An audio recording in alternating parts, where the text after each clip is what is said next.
Il y a des clients, des fois, tu regrettes, mais tu regrettes de les avoir signés. Tu te dis, mais oh, quelle erreur, pourquoi j'ai fait ça, pourquoi je me suis embarquée avec elle. Et donc, dans cette vidéo, je vais te présenter mes red flags. C'est vraiment les miens, hein, propres à moi, par rapport à mon retour d'expérience, par rapport à l'expérience que j'ai vécue. Donc, je vais te partager mes red flags des clients à ne surtout pas signer. Si tu ne me connais pas encore, moi c'est Patricia et j'accompagne les formateurs indépendants à passer la certification Calliope et j'ai également un organisme de formation où j'accompagne les assistantes virtuelles à développer leur expertise dans le domaine de la formation au niveau administratif tout simplement. Si ce n'est pas déjà fait, s'il te plaît, abonne-toi à ma chaîne, c'est hyper important pour moi et n'hésite pas à me laisser également un petit like pour me montrer que cette vidéo t'a plu et si jamais tu as des questions, n'hésite pas à regarder dans la description de cette vidéo. Maintenant, rentrons dans le vif du sujet.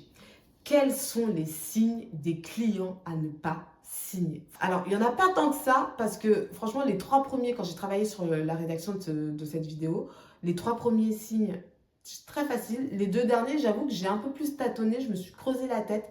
J'ai réfléchi à des clients qui vraiment, je me suis dit, plus jamais. Rentrons tout de suite dans le vif du sujet et je vais t'expliquer les red flags vraiment sur lesquels il faut que tu restes vigilante par rapport à ça. Donc déjà, le premier type de client à ne pas signer, vraiment, je te jure. Hein, et je sais qu'au début, c'est très difficile parce que au début, dès qu'on a un client qui veut nous faire confiance, on est super content, etc.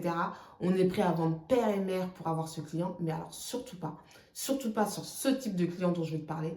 Ce sont les clients qui négocient tes prix. Les clients qui négocient tes prix, c'est pas possible. C'est pas possible, c'est pas possible, c'est pas possible. Je t'explique pourquoi. Parce qu'un client qui négocie ce prix ne pense pas que c'est parce que tu lui as fait une ristourne de 20, 30, 40, voire 50% qu'il va être moins exigeant, qu'il va être moins relou. Bien au contraire. Les clients qui négocient les prix, sachent qu'ils en veulent pour leur argent. Alors, tout comme les autres clients, personne ne te paye juste pour le kiff de te payer. Mais ça va être des gens encore plus pointilleux, si je peux le dire, que tes clients qui n'auront pas négocié les prix de tes prestations, de tes services, de ton offre. Les clients qui négocient les prix, et tu sais, c'est le truc simple. Hein. Ah ouais, je suis super intéressée par ton offre. C'est dommage, c'est un peu cher. Est-ce que tu peux faire un effort? Est-ce que tu peux enlever 100, 200 euros? Et à la rigueur, tu me retires telle ou telle action, prestation. Tu vois, le client vraiment qui négocie le truc. Non, non, non, n'accepte pas. Toi, tu as réfléchi à ta grille tarifaire. Tu as réfléchi au contenu de ton offre. Tu as pris du temps. Ça t'a pris du temps. Tu as peut-être même pris un coach business pour réfléchir à tout ça. C'est pas pour tout démolir dès qu'il y a un client qui arrive et qui te dit non mais moi finalement ton offre je la préfère comme ça, comme ça, comme ci, avec ce prix. Non, ça se passe pas comme ça. Toi tu es chef d'entreprise, c'est ton business, c'est tes services, tu sais pourquoi tu proposes ces prix-là, tu ne voles pas ton client, c'est le juste prix, enfin c'est le prix que tu considères juste par rapport à la proposition, à la qualité de service que tu vas proposer. Donc tu restes là-dessus. Et franchement, vaut mieux perdre un client. Vraiment, même si je sais qu'au début, c'est dur, vraiment, je le sais. Mais vaut mieux perdre ce client-là plutôt que de le prendre et que derrière, ça soit tout un tas à devoir gérer derrière. Parce que le client, je te dis, le client vraiment qui retravaille ton offre, qui négocie tes prix, c'est les plus pointilleux. C'est les plus pointilleux. Donc vraiment, non, on ne prend pas ce type de client-là. Soit il prend pas, il est OK là-dessus, il n'est pas OK. Mais en tout cas, toi, tu restes aligné avec ce que tu as défini, ce que tu as créé et tu ne commences pas à te disperser ou à devoir courir pour avoir ton argent, etc., etc. Parce que vraiment, ça peut juste te créer derrière toi du stress, de l'anxiété et ça peut même te dégoûter de ton activité, quoi. Donc, parce qu'il suffit d'en avoir un, puis un deuxième, un troisième, un quatrième, parce que finalement, tu es rentré dans cette politique de je négocie comme un marchand de tapis, finalement, toi, tu vas peut-être pas t'y retrouver financièrement, et en plus, tu vas être dégoûté tout simplement de ton business. Donc, vraiment, on ne prend pas les clients qui négocient les prix. Ensuite, le deuxième red flag auquel il faut faire attention, c'est ce client qui va te poser 10 000 fois les mêmes questions, mais formulées autrement. Vraiment, tu sais, le client qui va te dire, tu lui as expliqué hein, que tu vas l'accompagner pendant 30 jours, il peut te contacter par WhatsApp de telle heure à telle heure, etc. Et qui va te redemander, mais du coup, le suivi, ça se passe comment? Mais si jamais j'ai une question par rapport à ça, tu fais comment? Tu viens de lui expliquer, tu lui as expliqué. C'est ce client qui va te poser toujours plus de questions, etc., etc. Alors, c'est pas un red flag en mode tout de suite, non, je le prends pas, il est relou. C'est pas ça que je veux dire. Mais c'est plus, déjà, pose-toi la question de est-ce que tu as été clair?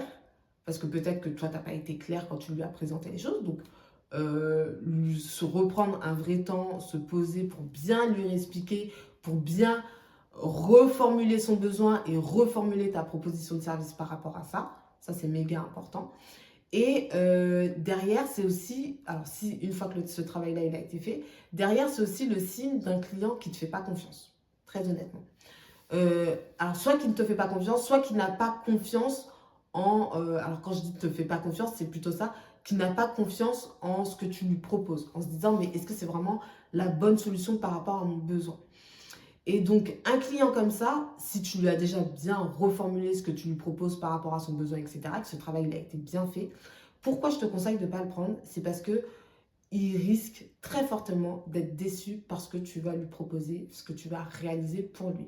Parce qu'en fait, il t'aura posé tout un tas de questions, parce qu'en fait, il n'est pas sûr. Au final, il va quand même signer en se disant, bon, vas-y, j'y vais. Et puis finalement, il va être sur ton dos tous les jours.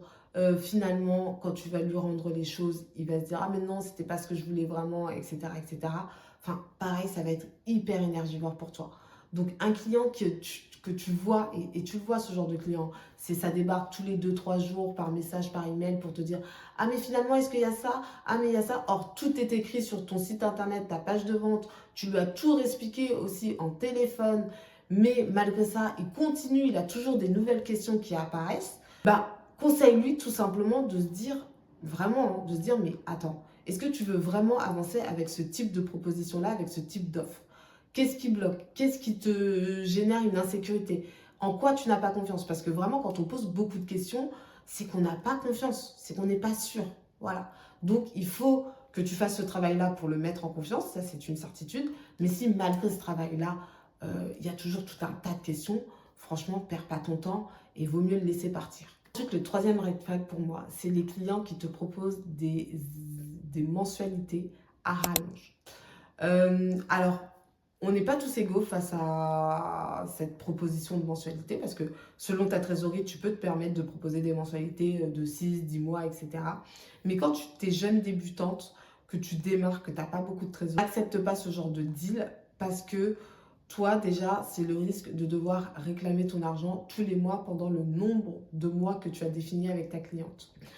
Donc ça, c'est déjà une première chose. Tu as des clients très carrés, très ordonnés qui vont te payer tous les mois sans relance, mais tu en as d'autres qu'il va falloir que tu relances.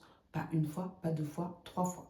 C'est aussi le risque d'avoir des clients qui disparaissent dans la nature. Parce que les clients, quand ils achètent, au début, ils sont hyper motivés par le projet, par la chose, etc.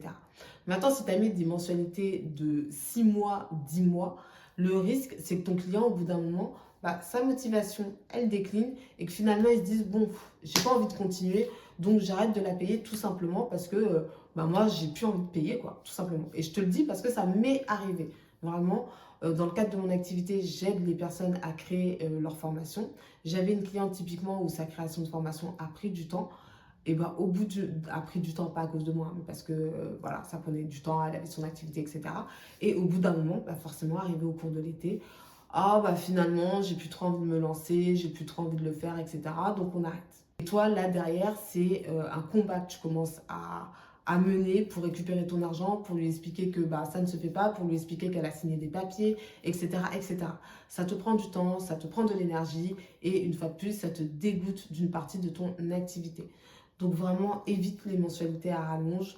Les clients qui te proposent plus de mensualités que ce que toi tu proposes déjà de manière initiale, c'est des clients qui n'ont pas de budget. Et un client qui n'a pas de budget, pareil, ça ne sert à rien de le prendre pour toutes les raisons que je viens juste de te présenter. Et enfin, le quatrième et dernier red flag, c'est les clients qui parlent mal de leur ancien prestataire. Tu sais, ce client qui va dire, ouais, mais moi j'ai travaillé avec un tel, franchement ça s'est mal passé, il faisait mal le truc là. Et puis j'ai travaillé avec un tel, c'était pas bien. Et puis j'ai travaillé. Ah ouais, non, mais ce genre de client, vraiment, non, non, non, non, non, non, non. Il se peut qu'il ait une brouille avec un prestataire, mais un prestataire, 2 prestataires, 3 prestataires. Au bout d'un moment, le dénominateur commun de tous ces prestataires, c'est quand même ton futur client. Donc, pose-toi des questions sur ton futur client. Moi, je trouve que c'est très mauvais signe. Pour le coup, ça m'est pas arrivé, mais je me mets dans la tête, je me fais le scénario d'une cliente qui viendrait me dire ouais, j'ai essayé avec elle, ça l'a pas fait, j'ai essayé avec elle, ça l'a pas fait, j'ai essayé. Je me dirais, bon, est-ce que ça le fait pas parce que tout simplement, toi-même, tu ne sais pas ce que tu veux, peut-être que ton besoin, il n'est pas clair, peut-être que ton besoin, il te correspond pas forcément, que tu n'es pas aligné avec ce que tu veux faire, etc., etc. Mais vraiment, pareil, ce type de client-là, on évite.